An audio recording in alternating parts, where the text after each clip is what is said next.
Hey everyone, this is Melissa, and I'm the talkative introvert.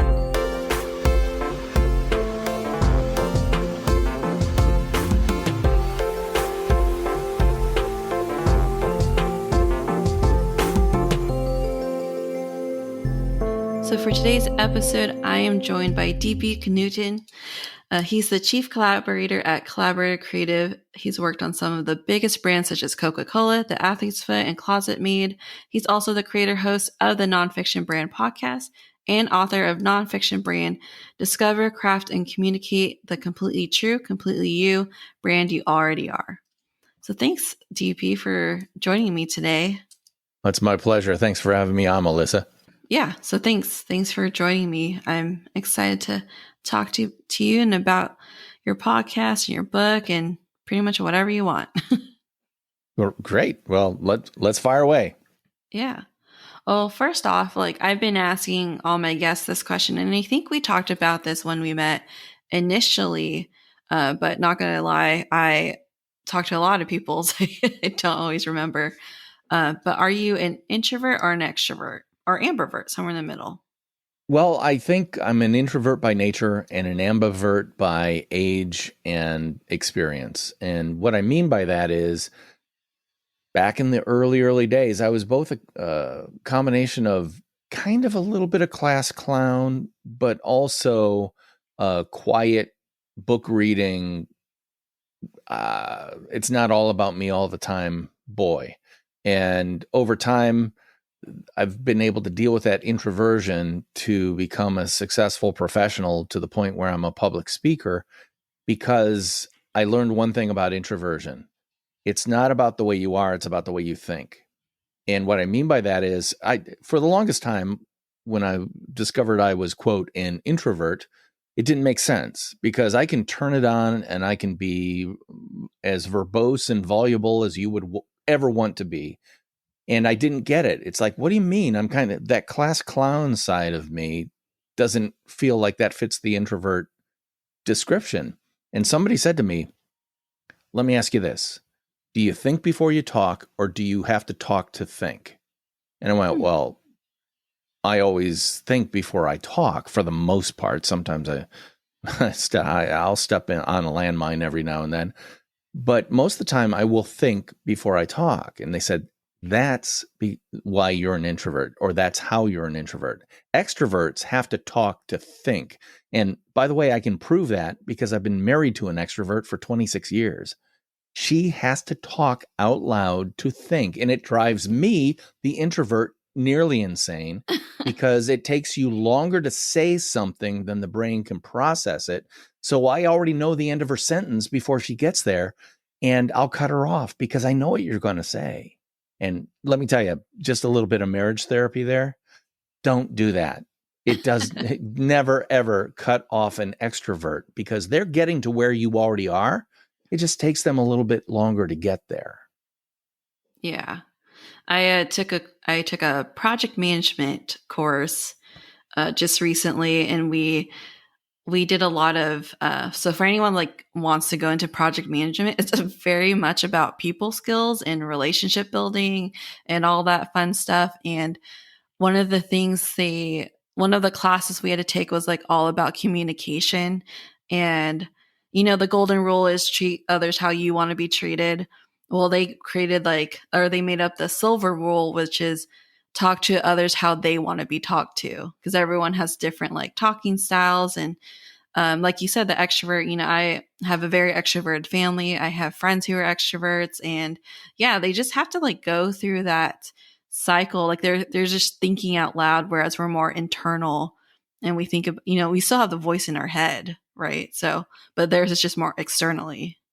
Yeah. And the other thing is with introverts, I don't know the numbers on this, but I'm guessing that there are a whole lot of introverts that if they took the Myers-Briggs personality sorter test, they would also be paired with intuitive, meaning that they are introverted and intuitive.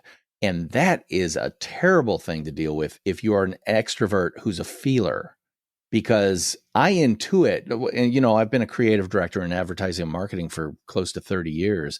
I intuit why design A is better than design B. And I can't always tell you why. It's just, well, this one's better. Why? Okay, if you want me to think about it and come up with why, I can explain it to you, extrovert, who's a feeler. But my intuition is telling me it's better. A is better than B. And part of that is because I've developed the taste level over my life, because I've got natural talents in recognizing that which is better than that which is weaker.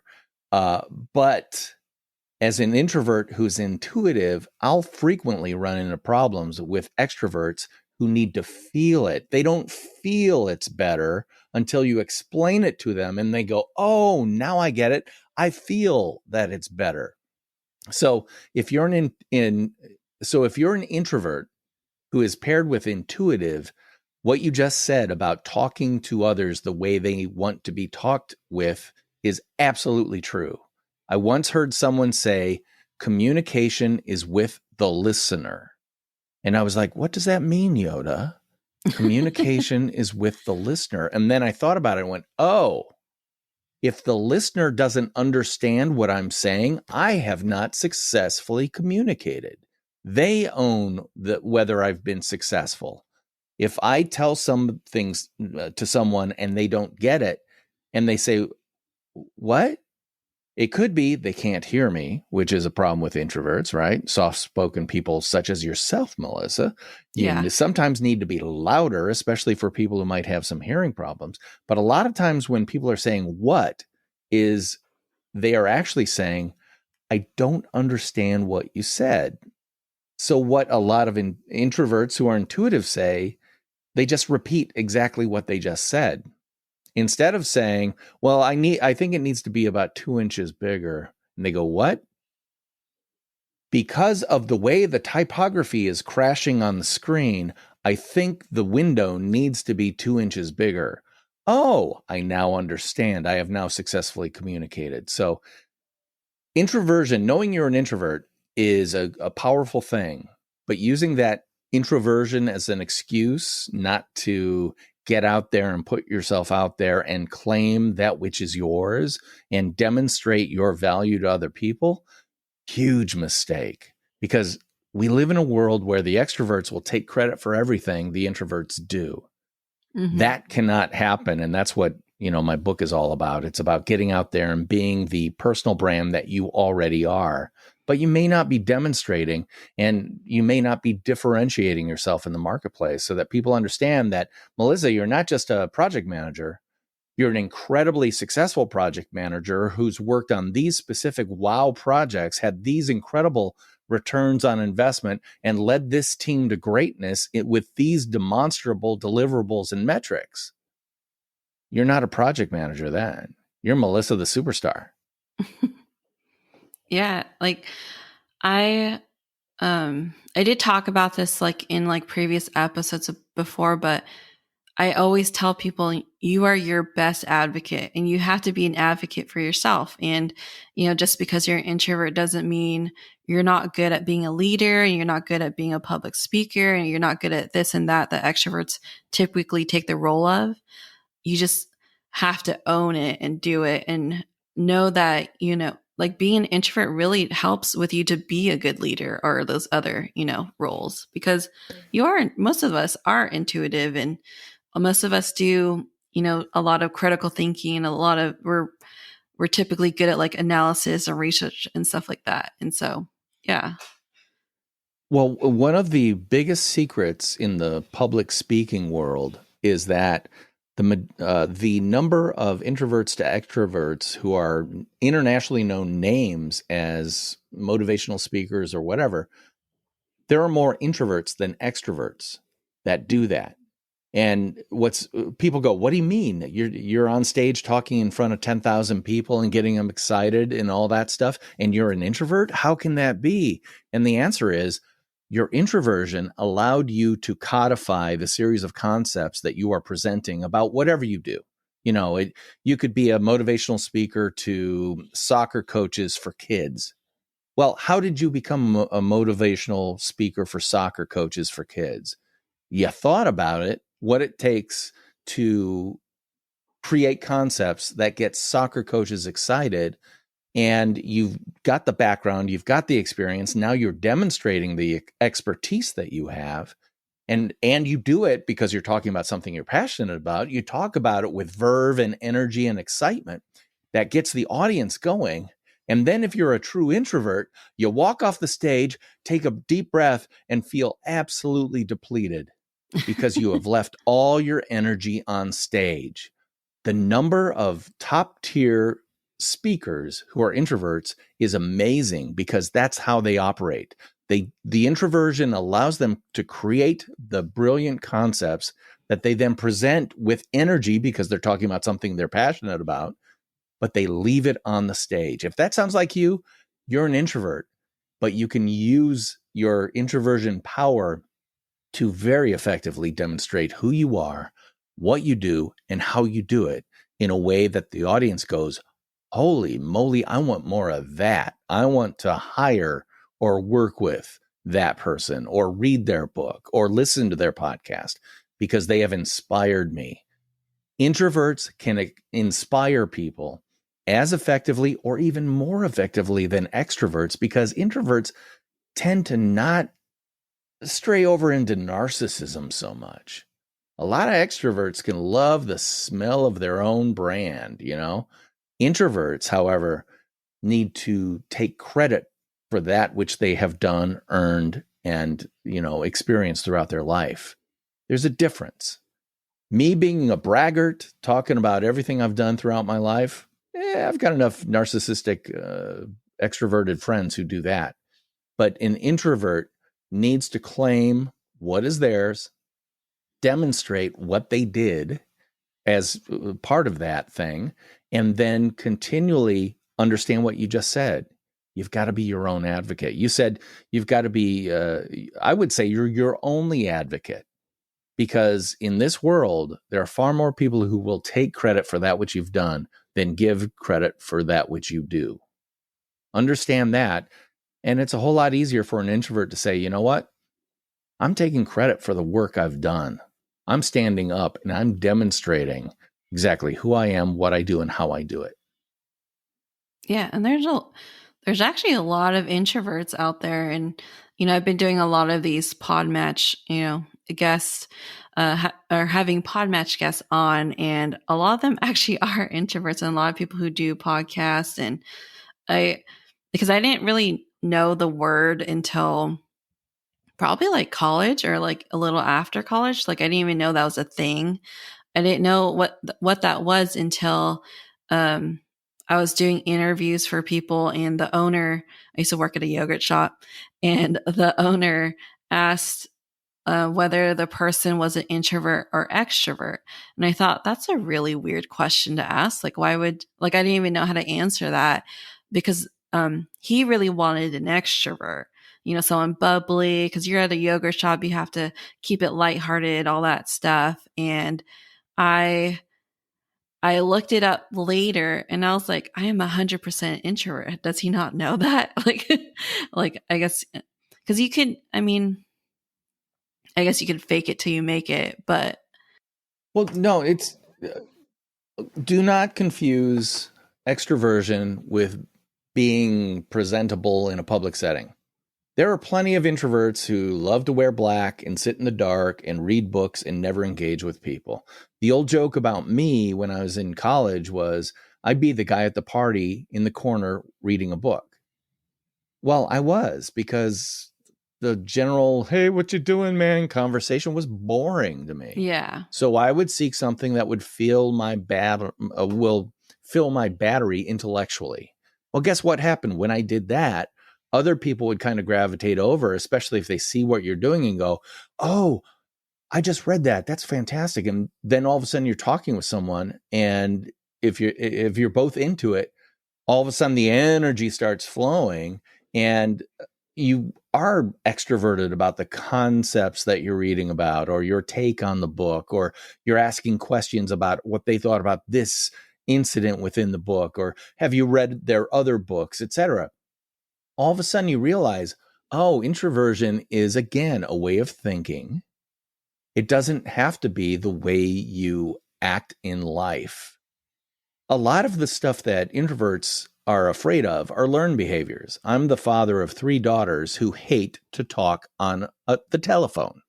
Yeah. They love to text all day long, but they hate the idea of calling a doctor to make a checkup of an appointment is like asking them to walk across hot coals and dive into a pool full of sharks. They don't want to do it. And the answer is that they haven't had to do it, so they're afraid of doing it. It's like minor exposure therapy to get them and say, okay, you're going to sit with me. I'm going to call the doctor to make an appointment, and you're going to listen to me. And then I'm handing the phone over to you, and you're going to negotiate the day and time of the appointment. Have we done this with our daughters? Why, yes, we have, because it's a learned behavior. Once you've done it once, it's not so scary. It may not be your favorite thing. It's not so scary. Another great example. I'll ask you, Melissa, did your father or mother teach you how to shake someone's hand when you were growing up? Not really. I mean, they taught us how to greet our family members and like friends properly, Okay, so that's good. That's good, but there's a part of the social contract that is very, very simple, and that is how to shake someone's hand, how and when to shake someone's hand. If you have never physically put your hand in someone else's hand, you don't know how long to hold it. You don't know how hard you're supposed to squeeze. Do you squeeze it all, or do you do that wet fish handshake that so many women do? By the way, women, if you want to project power wherever you are, give a good firm handshake. And I'm not talking about squeezing their fingers or hurting them, but if you just give a good solid handshake, all of a sudden that's a social signal that says, I'm not afraid of you. I'm powerful. I have things of value to say and share. I'm here, I'm present, and I'm not afraid. All of this stuff goes back to the reptilian part of our brain. It's like, are you afraid of me? I can tell you're afraid of me. Guess what? You're afraid of me. I am now more powerful than you. That kind of reminds me of so I used to go to church when I was living with my parents. And so after church, you would hand or shake everybody's hand afterwards. And that just reminded me, I just remembered this she's not little. She's like my age, but she physically is very little and very shy and very soft spoken and didn't really talk much or like interact with a lot of people. And her handshake, like I felt like I was going to break her every time I shook her hand. And she didn't really move. You just grabbed her hand and moved it for her. And so that just reminded me of that. Well, and so much so that you remember it years later. I mean, let's face it. I hate to say that a weak handshake makes predators, but it kind of opens their parts of their brain that go, oh, I can roll right over you. I can claim all the work you've ever done as my own, and you won't say a word. Why? Because you're this shy, timid little rabbit. If you give me a firm handshake, I'm going to go, oh, wait a minute. There's for those of us who pay attention to such things, there was a meeting of, I don't know, the G8 or something like that. And early on, Justin Trudeau, the Prime Minister of Canada, was going to a world meeting where he was going to meet President Donald Trump for the first time. His people had prepared him and said, listen, Trump is a hand squeezer, meaning he will go in for the handshake, grab you by the knuckles, and then squeeze hard. And it's a dominance move. Well, Justin Trudeau knew this. So when they went in for the handshake, Justin Trudeau, who's a younger, stronger man, went into that position, grabbed his knuckles, and squeezed hard, looking at him in the eyes with a smile on his face. And if you watch the footage, you can see Donald Trump recognize the dominance move, start to grimace because it actually physically hurts, but his narcissism would not allow him to signal the Secret Service to come out and save him from this prime minister who's dominating him. It's incredibly interesting, but that goes back to like us living in trees. This is chimpanzee behavior writ large in, our modern world, but it's an example of how if you know how to do something, even if you're an introvert, you can succeed in a place where it requires you to build networks, talk to people, assert yourself in the marketplace and all that. Yeah, I agree. Like I don't know, it's just like such a vivid flashback, but um I do, even I don't want to admit it, I do think of like about like how like wow, you're kind of, I don't want to say weak. What's the right word for, I don't know how to explain that feeling. I mean, you kind of explained it already when you meet someone who's like very timid and shy. I just want to lift them up, give them more confidence and help them with that. Exactly. And what you would be doing is teaching behavior that can be learned. And that's the key. You can learn it. Introversion is a way of thinking. It's not an excuse for being. You don't have, and let me tell you, going back to the speakers who are, I'm thinking of one specific speaker who is entertaining as can be on stage.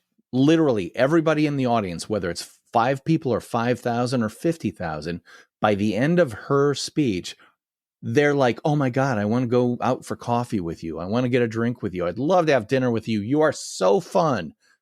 I have seen that person come off stage, smile on their face. The second they're off away from the audience, they almost collapse.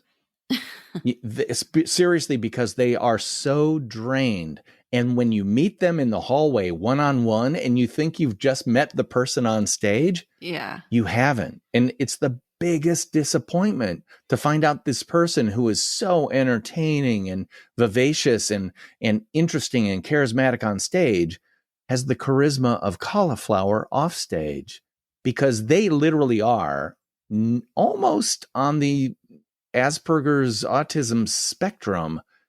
They're incredibly high functioning, but they literally, I've known this person for several years. They looked at me and I had that feeling of, oh, they don't know my name. So I did the learned behavior of, hey, I'm DP. We met blankety blank. And she said, I know. And I went, oh, I'm sorry. I just, and she said, no, I remember. I go, ah. And I said to her, I don't know how to read you.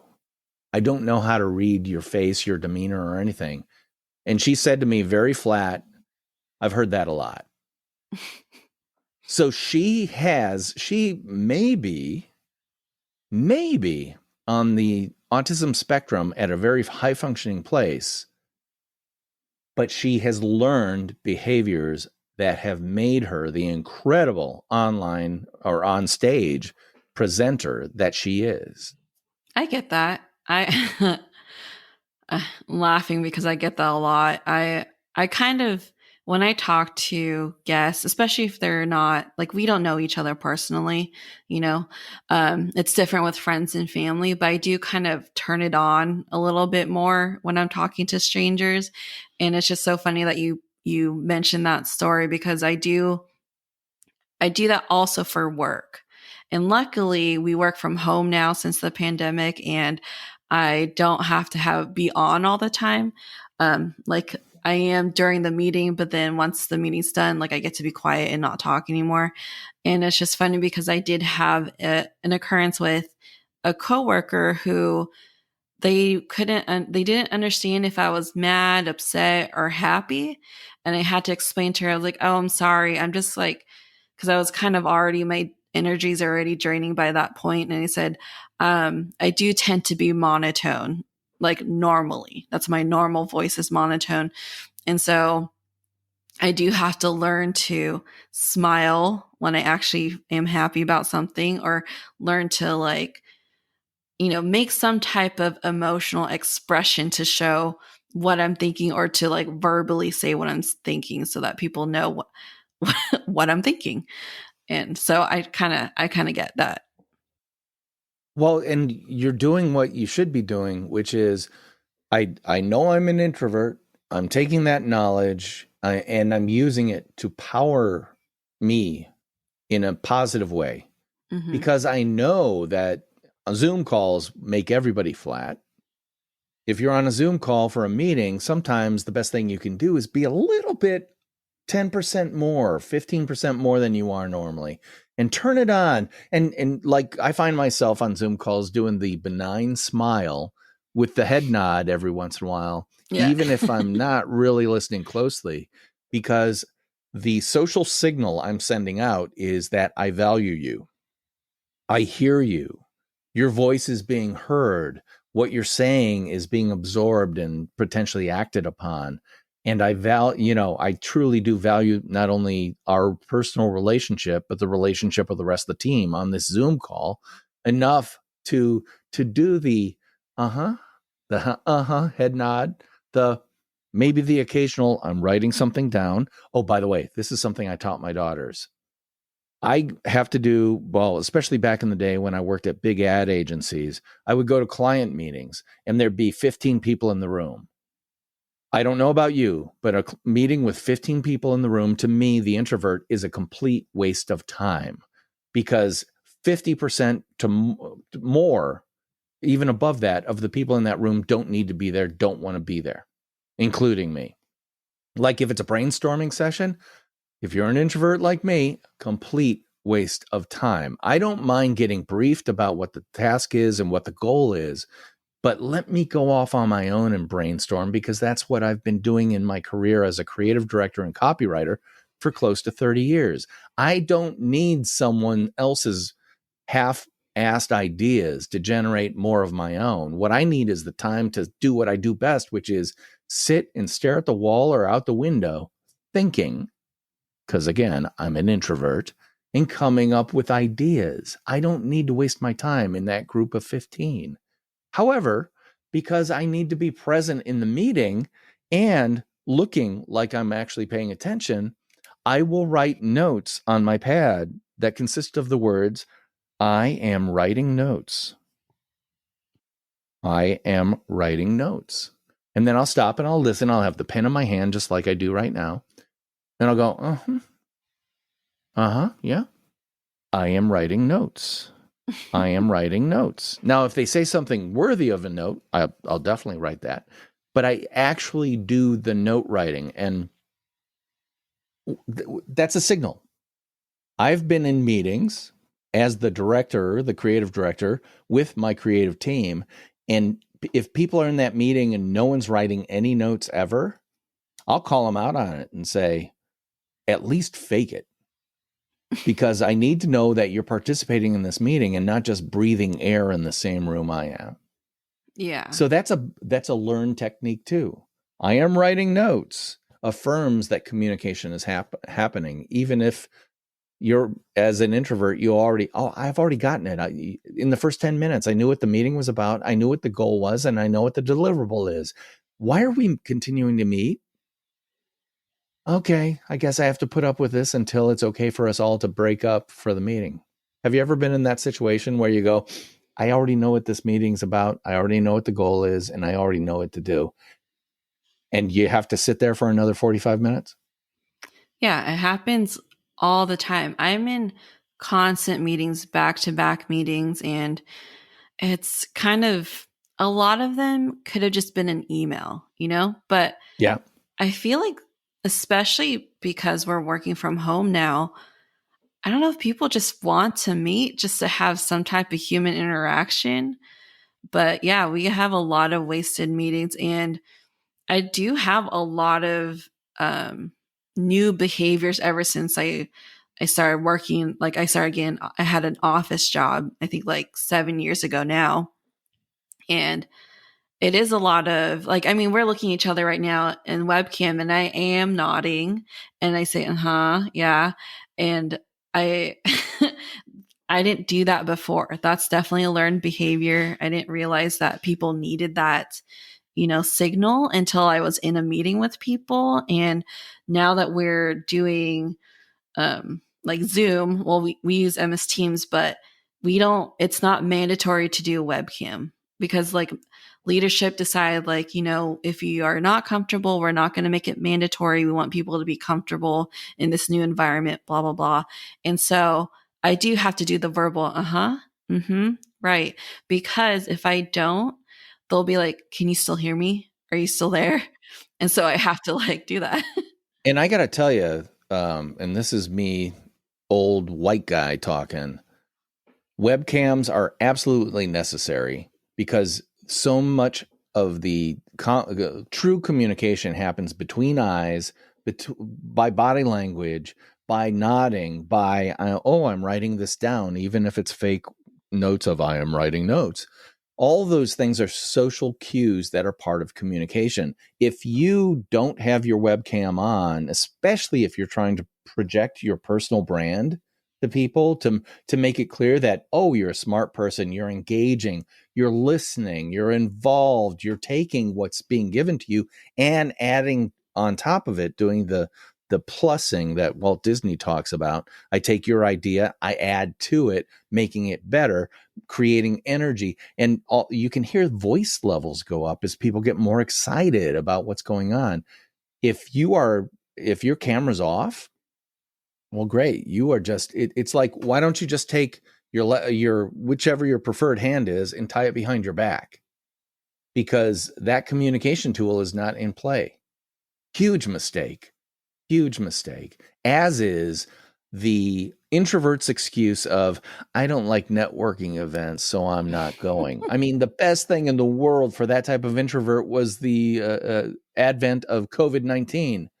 You don't have to network anymore because you don't get face to face with anybody. And believe me, I was all about that for 20 years in my career. It's like, just leave me alone and let me work. I want to do creative stuff that really engages people, that makes them laugh, makes them cry, makes them buy plywood, whatever. Just leave me alone. Well, here's the thing, and this is where I get into the personal branding spiel. For 20 years, I didn't personally brand myself. I was the shoemaker's child that had no shoes. I made shoes every day, but I had no shoes for myself. So all of a sudden you reach what I like to call your X years, where you're experienced, you've got demonstrated excellence as part of what you do. Therefore, you're expensive. And if your name is not on the door, you're expendable.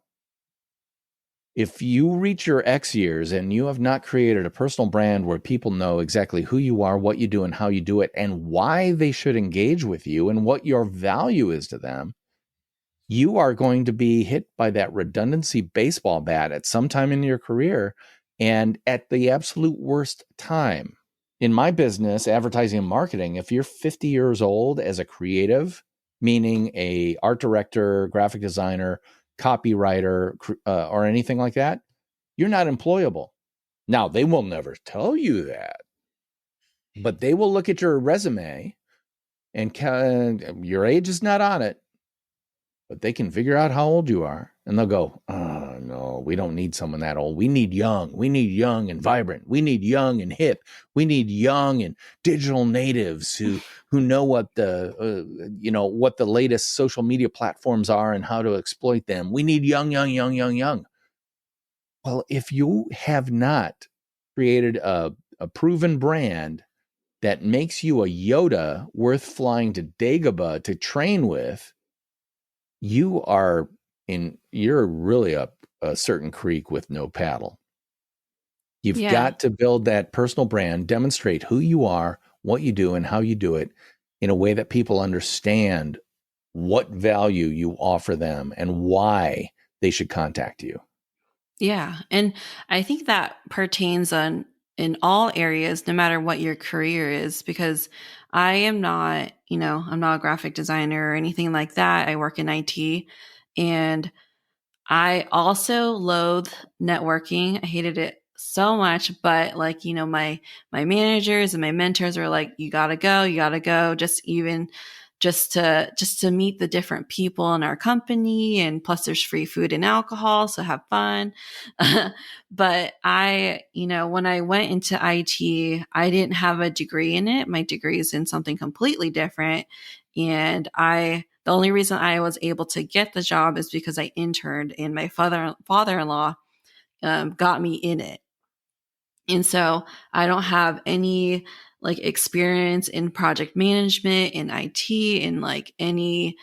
I don't have any technical experience or anything like that. I started in document quality assurance, and I've proofread like my classmates' essays. That's the extent of my experience in that area. But regardless of all that, I still did a really good job, and I excelled, and I made a name for myself, and people recognized my name. And I went to these networking events to meet different people so that, people knew like, who's Melissa? Like, everyone knew who Melissa was. And so when I got to the point where, they needed someone on this project or someone on this project, like, they would hear my name and be like, oh, okay, I know that person. Or they heard other managers talk about me and how good I am at certain things. And they're like, okay, we want her. So even though I don't have the degree or the experience or, any certificates, because they knew my name, they knew my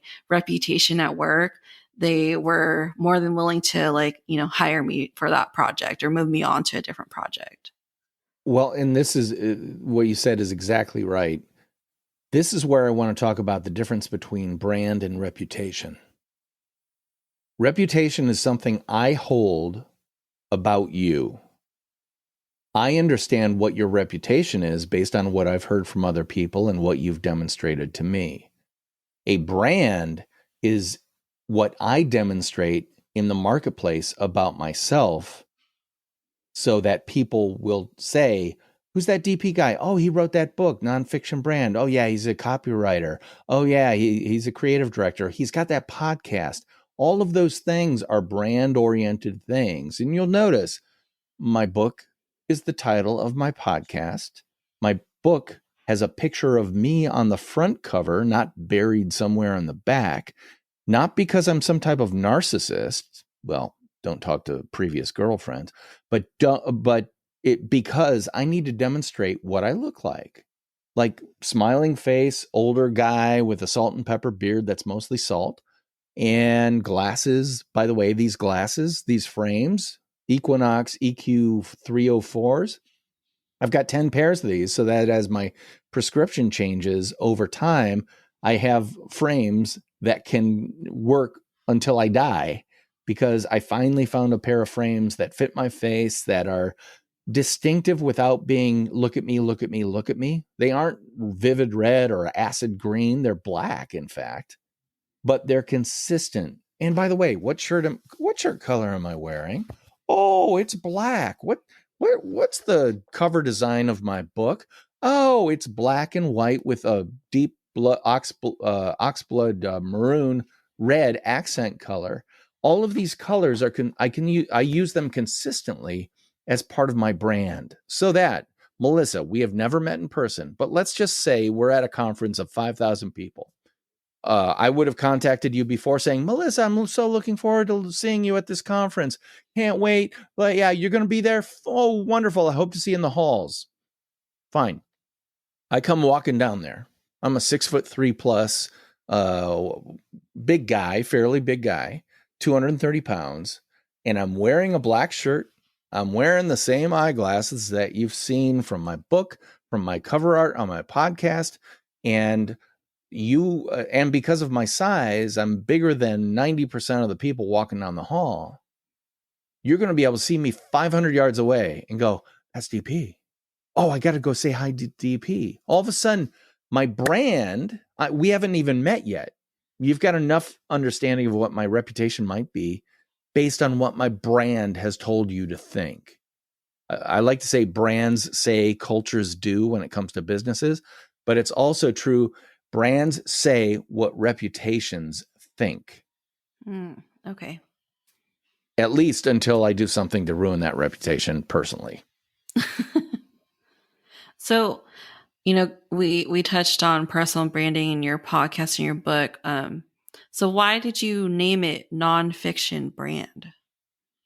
Well, that's interesting. When I was a young copywriter, I worked at an agency in Atlanta, Georgia that had Coca-Cola as a client. And I learned very early on, when I'm writing, print ads or billboards or radio scripts for Coca-Cola, that when I went to present to the clients at Coca-Cola, they were going to ask me without fail 3 things. How does this say authenticity, refreshment, and sociability? And I'm like, well, what does that mean? Authenticity, refreshment, sociability. These were the 3 pillars of the Coca-Cola brand at the time. So, okay, that's great. I know that, but I need to know a little bit more. And one day I got a creative brief that said, write some stuff. In the copy points part, which is the part I cared about because I was a copywriter, it said, write some stuff. And I'm like, what do you mean, write some stuff? What is this? Is it a retail ad? Is it a buy one, get one free? Is it a supplies limited? Is it an event that we're inviting you to? Is it a new product we're launching? What do you want me to say? And I take that creative brief to the person who wrote it and I said, what is this? And then I said something that stuck in my head for probably 15 years. I said, I am not a fiction writer. And what does that mean? Well, I can write bad fiction that no one wants to read. So it's not that I can't write fiction. It's that when it comes to advertising and marketing, I am not a fiction writer. I will not tell a lie. I don't mind polishing stuff or spinning it as much as I can to make it work for the client. But I'm not going to say that, this sugary drink is going to make you lose weight. That's a lie. I need the nonfiction facts about what it is. And so I started thinking about that idea, nonfiction. I'm a nonfiction writer. No, I'm a nonfiction brander.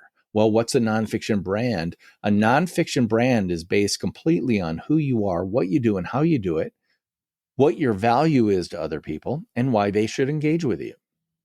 So when it comes to nonfiction branding, it works for huge companies. It works for individuals. Let me give you an example.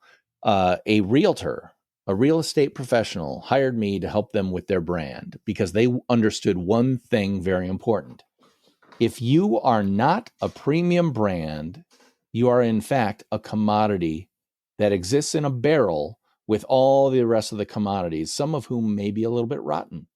Now, I don't know about your experience with realtors, but I've had some great ones and I've had some terrible ones. I've had some that are like you want to invite to your kids' birthday parties, and I've had some that you would love to see put in jail. So all realtors are the same, right? If you're in that barrel, you're an apple that's going to be just as bad as the most rotten apple in that barrel. The key is to get out of that commodity barrel and onto the stage where your premium brand can demonstrate and differentiate yourself from every other realtor out there. What you do technically is realty, work with real estate. But that's not why I want to engage with you. The realtor I worked with, I was talking with her, and part of my process is to ask questions and just deeply listen. And so one of the questions I asked, I said, so after college, how did your professional career start? And she said, well, I was a journeyman union carpenter and blah, blah. And I went, whoa, wait, back it up. You're a woman who's a journeyman union carpenter. I want to follow this because I know no journeyman union carpenters, much less female carpenters. I don't want to say women can't be carpenters because obviously they can, but in my mind, carpenters are generally male. Tell me about you and what does that mean? Well, it turns out she built houses. She swung a hammer. She cut boards. And I went, this is hugely important to your brand because realtors love to walk into a house and say, oh, we can knock that down. We can put a window in that wall. We can do this, that, and the other thing. And you look at them and you're going, oh, you're wearing Louboutin shoes and white clothing on a job site. And I don't trust you because you've not demonstrated your expertise. Meanwhile, if you know this, that she's came up as a journeyman union carpenter. And when she says you can open up that wall, it's based on the fact that she has built walls like that. You have a lot more faith and trust in what she's saying. So that was a huge thing that's a true nonfiction element of who she is as an individual. Consequently, that takes her out of that barrel of realtors who are all about showing you two houses and then getting a check for $20,000 at the signing. It takes her out of that barrel and puts her on an entirely different stage in your mind, and one that you are happy to share and evangelize, and you become part of her unpaid sales force because you know exactly who she is, what she does, and how she does it, and why she's valuable, and why you should engage with her. Word of mouth is the best form of advertising. You can't have word of mouth working for you if you haven't started building a personal brand. Now, Melissa, you said you've already got people talking about you, about what you're good at, the things, why they might want to engage with you. You've been building your personal brand and you didn't even know it because you didn't have that framework in your mind. You've been doing it osmotically or organically. What if you put a little bit of time into it and did it purposefully? And by the way, you already are. You have a podcast called The Talkative Introvert. That's an interesting dichotomy there. Talkative and introvert? Interesting. I want to learn more. Now, based on the name of your podcast, I'm going to guess that you're probably an introvert. That's interesting. Do you see what you've already done? Yeah. Your brand has given you a reputation in my mind before I even met you, so that when Podmatch served up your podcast as a potential match for me as a guest, I'm like, oh, I'm all about this. I do 2 seconds of research on you, go to your website for the podcast and go to the About Me page, and it says, I'm actually an INTJ-A.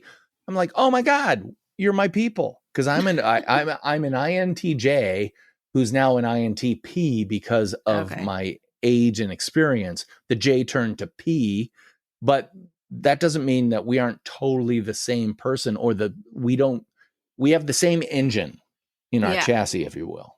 Yeah. And obviously I can turn my engine loud. I don't have a muffler on my engine, but do you see what happened?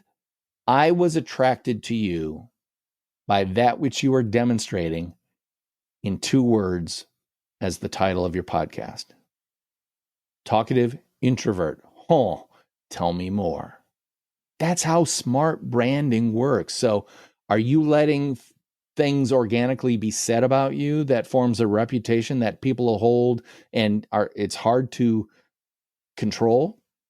Or are you developing a purposeful brand that gets the messages and the demonstrations of who you are, what you do, and how you do it out there in a way that people go, I think I want to talk to her, at least meet her.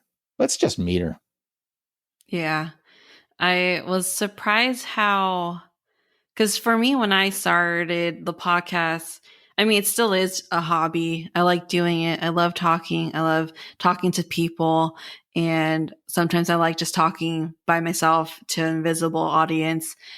And when I created the name, it was just like, oh, that's witty, like, oh, funny me. Like I just thought it was funny because, you don't think about an introvert as being talkative, but I am talkative and I can talk a lot if it's a subject I am passionate about or care about or, am interested about. And when I did started Podmatch and started getting, matches, I did ask some people like, why do you want to be on my podcast specifically? Like, I know there's some people who are just reaching out to literally everybody they match with. Like, there are people who are just want to be on as much podcasts as they can be, which is, I get it. You're trying to spread your message and get out there. So that's very important to those people. But some people were like, well, honestly, it's the title of your podcast, because they're like, I love podcasts. I'm an introvert too. I like talking too, but they don't like talking like, small talk or like in large parties where you can barely hear the person and they're just asking you like, hey, what's up? Or like, what are you doing there? Or like, how do you know so-and-so? Like, it's not always like interesting. It can become interesting, I guess, but having this one-on-one and doing like having this conversation. It's just so much more energizing than trying to like talk to a million people or network or anything like that. You know what? I use the word nutrition to describe what you're talking about. Nutrition. The conversation we're having right now is nutritious for both of us. I'm learning from you. You're learning from me.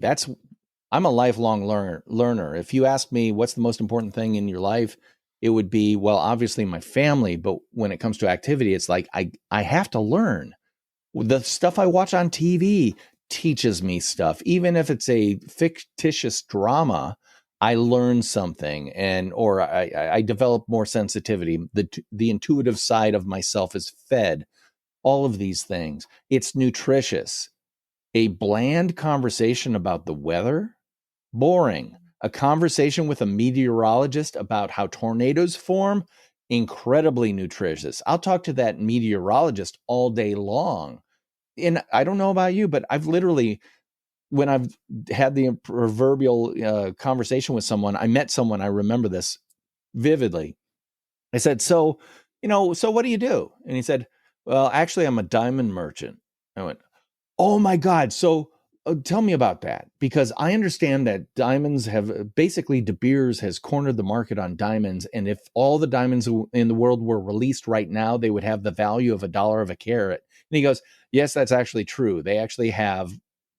And we had this conversation that went on forever. I know nothing about diamonds, but I had this incredibly interesting conversation with someone because of the nutrition I was receiving and he was receiving in the form of my questions, my enthusiasm, my interest.